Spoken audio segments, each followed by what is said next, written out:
Welcome to Lavanya's life style. ఎప్పట్లాగే ఈరోజు కూడా ఒక మంచి వీడియోతో మీ ముందుకు వచ్చేసానండి ఫ్రెండ్స్. ఈరోజు వీడియోలో మన ఇంటి గడపకు ఎలా మనం పసుపు కుంకుమతో అలంకరించుకోవాలి, అలాగే మనం అసలు పసుపులో ఏం కలపాలో ఇప్పుడు మనం తెలుసుకుందామండి. అలాగే మీరు లావణ్యాస్ లైఫ్ స్టైల్ ఛానల్ని ఇప్పటిదాకా సబ్స్క్రైబ్ చేసుకుని ఉండకపోతే తప్పకుండా సబ్స్క్రైబ్ చేసుకోండి.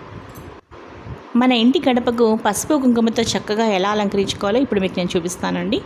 నేను ఎలా చేసుకున్నానో మీకు నేను చూపిస్తాను. అలాగే మనకి శ్రావణ మాసం అయితే ప్రారంభమైపోతుందండి. చూసారు కదా, ఈ విధంగా మేము మా ఇంటికి చక్కగా తోరణం కట్టుకున్నాము. ఇక మనం పసుపు కుంకుమ అలాగే ఒక ప్లేట్లో బియ్యపిండి ఈ విధంగా వేసుకోవాలండి. పసుపులో ఏం కలపాలి అంటే గంధం కలపాలండి. గంధం మంచి వాసన ఉంటుందన్నమాట. పసుపులో చక్కగా కొంచెం గంధం కలిపి కొంచెం నీళ్లు పోసి ఇప్పుడు ఈ విధంగా మొత్తం గడపకి చక్కగా చేతులతోటి ఈ విధంగా నీట్గా చేతితో రాసానండి. చూసారు కదా, ఈ విధంగా గడప మొత్తం పసుపు చక్కగా పూసి దాని తర్వాత బియ్యపిండి అక్కడక్కడ పెట్టి ఆ మధ్యలో కుంకుమ బొట్లు పెట్టానన్నమాట. చూసారు కదా, పసుపు రాసిన తర్వాత కుంకుమ బొట్లు పెట్టాను.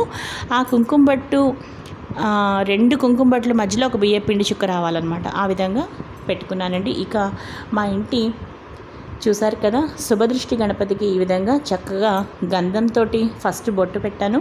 తర్వాత గంధం పసుపు కొంచెం నీళ్లతో కలిపి బొట్టు పెట్టి ఆ పైన కుంకుమ బొట్లతో ఈ విధంగా అలంకరించుకున్నాను.